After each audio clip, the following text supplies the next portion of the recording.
두 번째 영상입니다. 157쪽이요.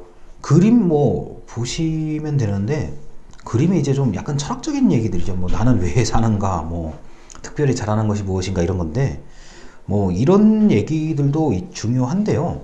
저 개인적으로 봤을 때는 이제 157쪽의 그림은 이제 여러분들이 평생 동안 생각해야 되는 문제인 것 같고, 158쪽의 이제 제목, 좀 진하게 돼 있는 제목만 보겠습니다. 어디서 일하는지보다 어떻게 일하는지가 더 중요하다. 이 말이 원론적으로는 맞아요. 뭐 너 어디 다니냐, 어느 기업을 다니냐, 이거 굉장히 중요한데, 뭐 원론적으로 봤을 때는 어디서 일하는 거냐 보다는 어떻게 일하는지가 중요하다라고 이게 맞습니다. 그런데 이제 제 관점에서 봤을 때는 어디서 일하는지가 굉장히 중요해요. 말도 못하게 중요합니다. 이거는 괜히 제가 이상한 얘기하면은 또 여러분들이 엄청나게 오해할 것 같아서 얘기를 안 하는 건데, 제가 분명히 말씀드린 안 하는 건데, 어디서 일하는지 굉장히 중요해요. 굉장히 중요하고, 지금 뭐 20대 이제 청년분들, 대체로 이 영상을 이제 청년분들이 보신다고 가정을 하고 얘기하는데, 어디에서 일하는지가 일단 자신의 뭐 짧으면 1년, 길면 10년 정도의 삶을 좌우합니다. 자, 그럼 물론 이제 지금 여러분들 입장에서는 이제 어떻게 일하는지의 개념도 좀 이제 그걸 이제 스펙으로 좀 쌓아야 되는 건데, 자, 내가 예를 들어서 앉아서 일하는 게 좀 이게 맞는 거냐, 아니면 돌아다니면서 일하는 게 맞는 거냐, 사람을 상대하지 않는 거냐, 사람을 상대하는 게 좋은 거냐, 이런 거부터 좀 파악을 하셔야 될 것 같아요. 자, 이게 뭐 좀 제 얘기를 좀 하자면, 저는 이제 사람들이 많이 있는 곳에서 강의를 하거나 강연을 하는 게 저는 좀 맞아요. 제가 생각하기에는. 사람이 없는 것보다는. 근데 어떤 교수님들은 일부러 인원을 제한해요. 뭐 20명 넘어가면 이게 시선이 분산되는 걸 싫어하시는 분들도 의외로 많으세요. 자, 그 다음에 저보다 훨씬 더 좀 똑똑하고 굉장히 그 영리한 분들이 굉장히 많은데, 제가 이제 가끔 그렇게 물어봅니다. 왜 강의를 안 하고 왜 교육 쪽에 왜 관심이 없으세요? 제가 물어봐요. 근데 그분들이 딱 그렇게 얘기합니다. 사람 앞에서 누구를 가르치는 게 무섭대요. 분명히 그런 분들이 저보다 훨씬 전문성이 높아요. 그거 제가 인정하거든요. 인정하는데 왜 이렇게 사람들한테 강의하는 거 안 하십니까? 그러면은 무섭대요. 그냥 자기는 책상에 앉아서 뭐 고민하고 연구하고 뭐 이런 걸 좋아하는데, 맞거든요. 제가 봐도요. 그래서 어떻게 일하는지는 이제 개인의 개성을 굉장히 잘 보셔야 돼요. 개성을 보는 방법 중에 하나가 이제 심리검사. 아마 대학교에서 거의 무료로 다 하는 뭐 MBTI 검사라든가, 정말 시간이 되시면 MBTI 유형을 유튜브에 검색해서 다 보셔도 돼요. 그러니까 얼마 시간 안 걸립니다, 사실요. 뭐 예를 들어서 저는 이제 대학교 때 ESTJ가 나왔는데, ESTJ요. 대학교 4학년 때도 그렇고, 뭐 대학교 3학년 때도 그랬습니다. 지금은 제가 안 해봤지만, 그냥 그 유형마다 유튜브에 검색하면 별의별 영상이 다 나와요. 한번 그렇게 살펴보시는 게 좋겠습니다. 자, 그리고 뭐 이제 어디를 보냐면요, 162쪽의 아래서 네 번째 줄입니다. 평생 직장이 끝나고 이제 평생 직업에서는 생애 설계가 중요하다. 자, 생애 설계가 무척 중요한데요. 당연히 생애 설계 중요한데 이게 굉장히 어려워요. 왜냐면은 그러니까 대략적인 거 정도만 여러분이 정해 두시면 될 것 같아요. 뭐 예를 들어서 뭐 10년 후에 나의 모습, 이런 거 가끔 고등학교 때나 중학교 때 하잖아요. 뭐 그럼 나는 뭐 대학을 가서 뭘 하겠다, 이런 거 쓸 거 아닙니까? 그런 것처럼 한 뭐 5년에서 10년 정도 그냥 뭐 누구 보여주려고 하는 게 아니니까요.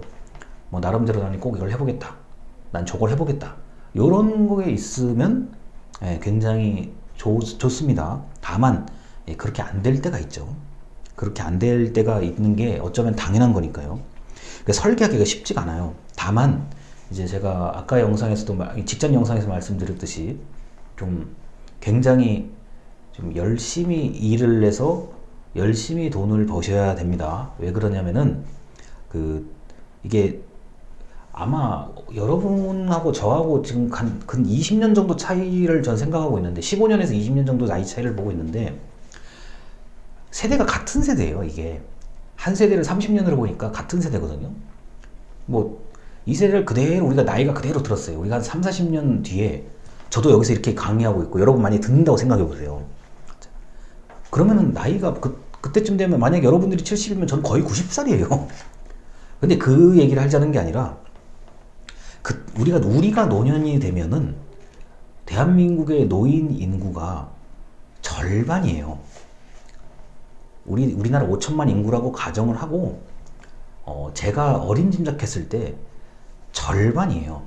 언제가요? 65세 이상의 법률적인 노인분들이 우리가 노인이 됐을 때 거의 절반이에요.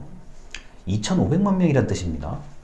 여러분 2,500만 명의 그 노인을 나머지 2,500만 명에서 이걸 이제 부양을 해야 되는 게 사실 코로나 바이러스보다 제가 볼 때 한 10,000배 이상 더 중요한 문제인데 여기까지 얘기하는 걸로 하고 굉장히 열심히 좀 돈을 버셔야 됩니다.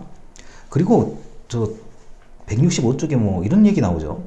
1번으로 되어 있습니다. 직업보다 일을 중심으로 삶을 재편하라. 이 맞습니다. 그런데 이게 원론적으로 정말 맞는 얘기거든요. 왜냐하면 뭐 직업은 바뀔 수가 있으니까 네가 잘할 수 있는, 내가 잘할 수 있는 일을 가지고 끝까지 살자라는 개념이에요. 전 이 저자분을 잘 알고 있기 때문에 이 의도를 아는데 이제 여러분 입장에서는 직업 중요해요. 직업이 엄청나게 중요합니다. 다만 이거를 직업이 중요하다는 것을 강조해서 얘기하시는 분들이 의외로 많지는 않아요. 누구나 다 알겠지. 뭐 직업 중요하지. 이렇게 생각하니까 이제 얘기를 안 하는 건데 직업도 중요하고 일도 중요합니다. 무척 중요해요. 직업이라는 거는요. 자, 그리고 166쪽에 자 5번입니다. 뭐 나의 칼, 그러니까 내가 나의 장기, 나의 특기, 나의 개성, 전문성을 살리자는 얘기. 그런데 이게 제가 볼 때는 저나 여러분들은 아마 죽을 때까지 이거 해야 될 거예요. 나는 이제 은퇴하고 쉬겠다라는 개념이 없습니다. 제가 볼 때는 없어요. 그리고 제가 고령화를 방금 좀 어떤 분들은 아마 제 얘기 들으면 과장된 설명이라고 하실 수도 있는데 이 우리나라가 이제 특별한 문제 없이 이 상태로 2065년이 되면 노인 인구가 정말 절반입니다. 그거는 그 생명에 관련된, 사망에 관련된 공식이 있어요. 그 공식대로 거의 틀림없이 이루어지죠. 그래서 앞으로 2025년부터 노인 인구가 급격하게 이제 늘어나기 시작합니다. 여기서 말하는 노인은 법률적 노인이요. 자, 그러다 보니까 이 청년 세대, 특히 여러분 세대, 그리고 지금 청소년 세대에서는 뭐 죽을 때까지 일을 해서 돈을 벌 수 있는 조건을 만들어야 됩니다. 뭐 그 중에 하나가 이 건강이라는 큰 변수가 하나 있고 한데 그건 뭐 아직까지 얘기할 게 아닌 것 같고요. 그래서 일단 교과서에 교재에 있는 얘기는 오늘은 요 정도로 이제 마무리하고 이제 다음 영상부터 자기소개서, 오늘은 기본편을 좀 말씀드리도록 하겠습니다. 들어주셔서 감사합니다.